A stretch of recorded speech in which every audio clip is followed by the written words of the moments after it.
In today's clip from the Jon Perry channel, Genetics and Evolution, I have a chat with Jordan Collver. He is a science illustrator. He does amazing work. And here's a part of our conversation where we were asking the question, are creationists stupid, or is there something else going on there? Jordan actually used to be a Young Earth Creationist, so he's got some insight into this matter. Please forgive the audio quality. We were recording from our laptops. I get accused a lot of accommodationism. Is that how you say it? On my Ark Encounter videos, I'm very nice. And I kind of bend over backwards to be nice, even though there's not much nice to say, especially about Ken Ham. I'm not doing that for Ken Ham. I'm not trying to be nice to Ken Ham. I'm trying to be nice to the people that have been scammed by him and are tricked into that, and come at this from some respect for those people, because they're not dumb people. They've had the straw man explanation of evolution fed to them, and they think that everybody who's trying to teach evolution is like secretly hates their God and is trying to ruin their lives. I genuinely just want to teach biology. That is genuinely my goal. I really and I like people to be able to know what parts of their worldview are beliefs, hope-based beliefs. You could say faith-based, hope-based, whatever, and what parts of their worldview are actually founded in observation. And because they're founded in observation, can be argued, and other people will actually be convinced by those arguments.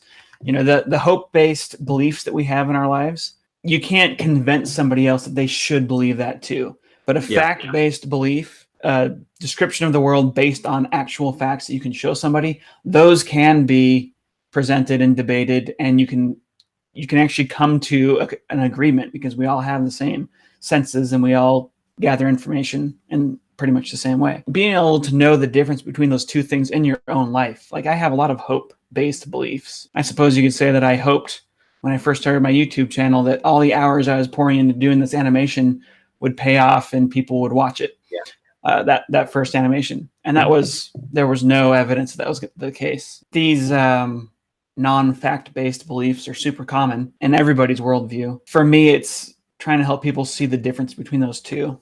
It's realizing that a lot of these non-fact-based beliefs form, in a lot of cases, they form a critical part of people's identity, who they are or who their community is. And that's no less relevant for people like the followers of Ken Ham, of which I was a part, I suppose you could say, as really anybody else. Indeed, that's some of what the research touches on as well, which is essentially that apart from the factfulness of different beliefs, a lot of the times whether someone accepts or rejects those facts has less to do with maybe the convincingness of the arguments, or indeed the truthfulness of the arguments, as it does how that relates to who they perceive themselves to be, what kind of group they belong to.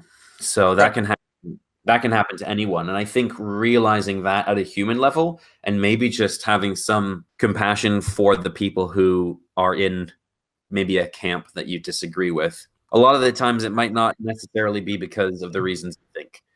There's a lot more going beneath the surface than just they're being ignorant, or they're not intelligent, or they hate science. You know, there's a lot more to it than that. There's really complicated psychological and social factors, just like these massive swelling undercurrents that, you know, pull people in different directions that, unless you're aware of them, I think you could, you know, spend a lot of energy swimming against the current and not really even realizing it's there. So take that into account and work around it, I think, is really important.